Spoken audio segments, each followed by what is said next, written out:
My name is Joseph Spencer. From May 1970 to October 1997, I served the United States government as a top secret operative, but not in a category that is commonly known or understood. I was known as a man in black.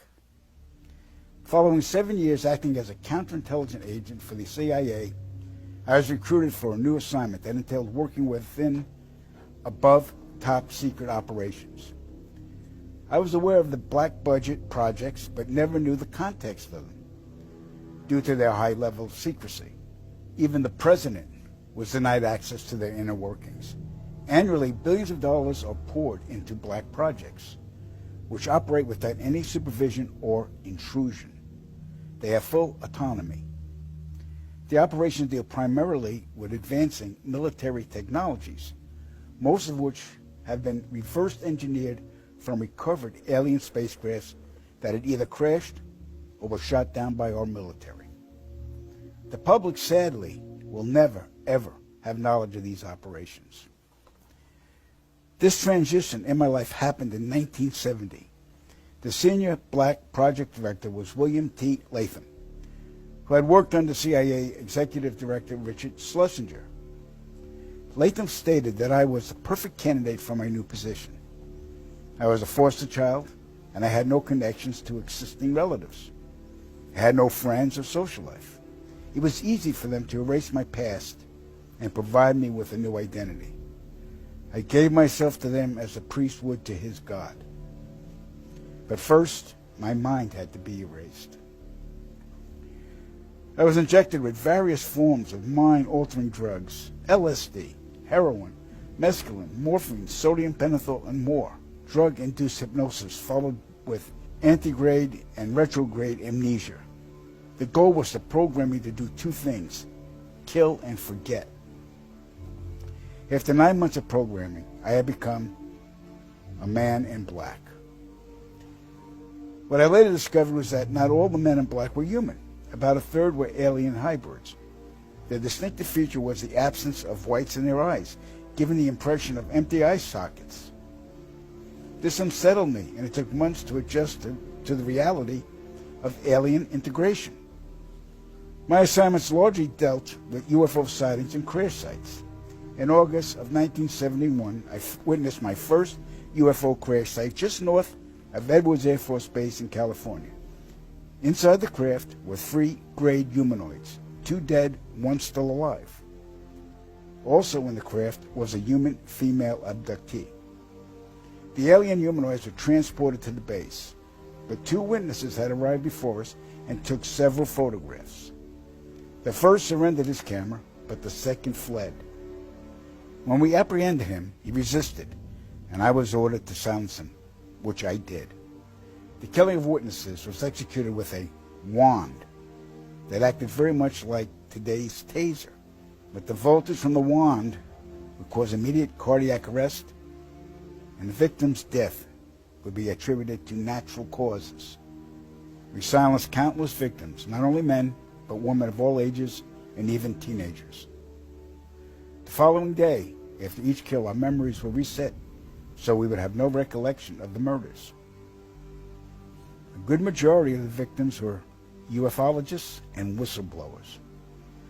Among the ufologists I personally silenced were Paul William Cooper, Milton Vigay, Claude Monroe, Anthony Vargas, and noted documentarian Samantha Willis.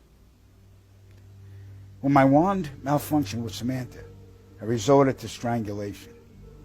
She fought for her life for almost 2 minutes. In recalling this act, I stared into her pleading eyes for the entire duration with absolutely no remorse, guilt, or feelings. That was how effective the mind conditioning was. And it's her face that haunts my dreams more than anyone's to this day. So they stuffed out a documentarian. Yep. Well, that's not good to hear. Yeah. All right, we're going to move on. In 1954, Dwight Eisenhower signed what's known as the Granada Treaty with the alien gray race. In exchange for shared alien technologies, The Greys were allowed to abduct a number of humans annually for medical examination. The Greys also demanded anonymity from the public. A short time later, human technology took a giant leap forward with circuit chips, fiber optics, and lasers. The grounded treaty is still active today, but the number of human abductions has increased, despite objections from the world governments. Now, the really interesting part. Every year, at least 8 million children go missing in the world. I can attest that 1/3 of them are abducted by government operatives and transported to any one of the 1,477 underground military installations on the planet, then imprisoned for the remainder of their lives. The children are subjected to biological and genetic experiments, dissections, and mutilations performed not by human scientists, but an alien Grey species. During my stay at the Vanguard Underground Base north of Phoenix, Arizona, I witnessed many of these procedures. Because there was no form of anesthesia administered to the young patients, the halls reverberated with the screams of tortured children from morning to night. The ones that perished were incinerated in the installation's crematoriums. My point of contact at this base was Lieutenant Colonel Charles T. Leninger, and he was a human-alien hybrid. And get ready for this. In 1994, the World Population Summit in Cairo, Egypt, had 160 nations participate, where they all agreed that the human population was out of control and must be stopped because the world is running out of resources. An agreement was formed that would mandate the reduction of humans from 6 billion to 800 million by the year 2030. This meant finding a method or methods to wipe out nearly 95% of the population. Solutions were discovered, investigated, tested, then created, and have been in full force since. The procedures have been inflicted onto the human race are as follows. 1. Toxic levels of chemically enhanced fluoride have been secretly added to our drinking water over the last 20 years in every city and community on the planet.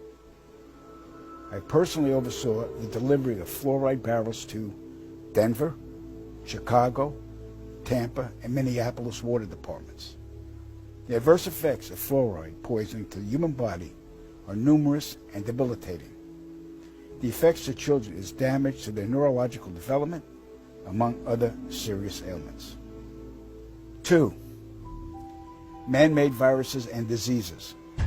The AIDS virus, which was a designer byproduct of the American Disease Institute, was distributed through vaccines to the public in 1980. Instituted as a preliminary population control tactic, the results were successful and led to more lab-produced viruses that have since been unleashed onto the public. Among those is the development of a mutated version of the common flu to replicate the 1918 influenza pandemic that killed 40 million people.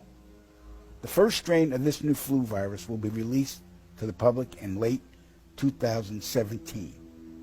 So if we see a flu outbreak in the late 2017 or early 2018 that's killing people, we'll know this is true. Right. 3. Killing us from the air with neurotoxins, barium chloride, cancer microbes, and viruses by way of chemtrails, released into the skies daily over all inhabited regions by military aircrafts. The effects of these toxins are severe and over time lethal, causing respiratory ailments, cancer, damage to the immune systems, and sterilization in men. Since the chemtrail plan was implemented, sperm count in men has dropped nearly 50%. If this isn't reversed soon, the human race will face early extinction. Now the grand finale. This is some scary shit. In March 1997, an event known as the Phoenix Lights became the most infamous UFO sighting in history. A mile-wide vessel, clearly not man-made, flew slowly and silently over the state of Arizona and was witnessed by 10,000 people, including the governor of Arizona. To date, there has been no reasonable explanation. But for every witness interviewed, the craft was as real as anything they'd ever seen. Their lives were transformed. They now believe that we truly are not alone. However, there is another truth, for I know what they really saw. In 1986, while stationed at an underground installation near Boulder, Colorado, I was introduced to Project Skybeam by Lieutenant General Andrew Garris.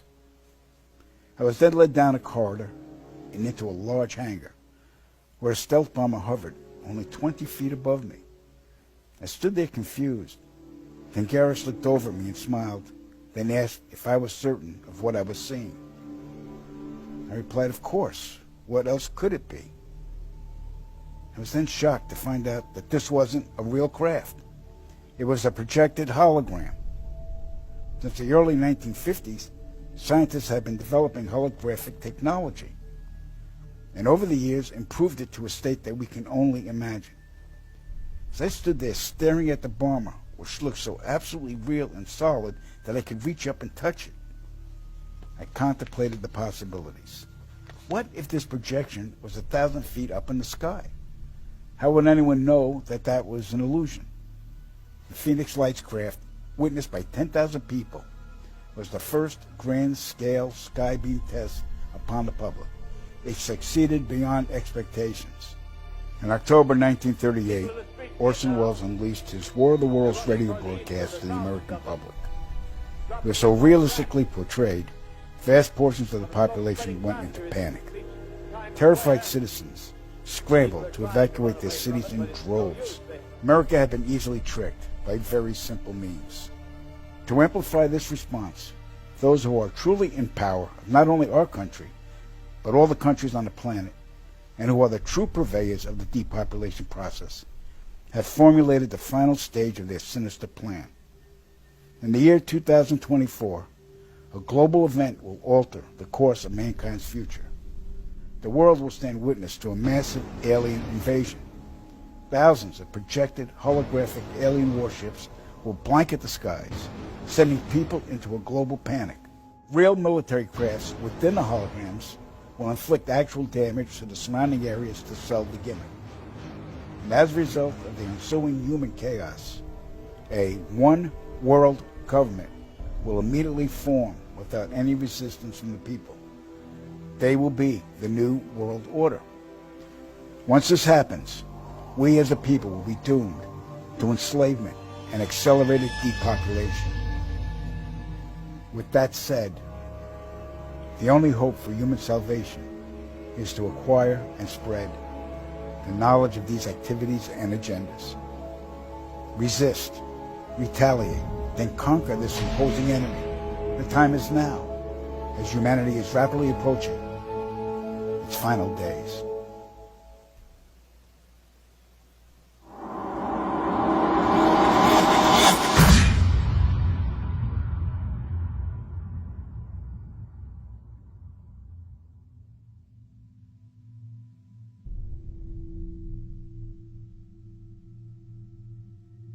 The knowledge of what's coming is taking its toll on me. I see all of these people living their lives, enjoying themselves, planning their futures, oblivious to the fact that it's all going to end soon. Here I am at a park where children are playing, and in the skies above, I can see the chemtrails, poisoning the air and slowly killing us all in plain sight. I've never felt so helpless. I want to scream out to the world, but I'd only be laughed at, ridiculed. When Claire said the memoirs were a fabrication, I secretly wished she was right. Then I could sleep at night. But I know, beyond a reasonable doubt, that it's all true. That Joe was being completely forthright. I saw it in his eyes.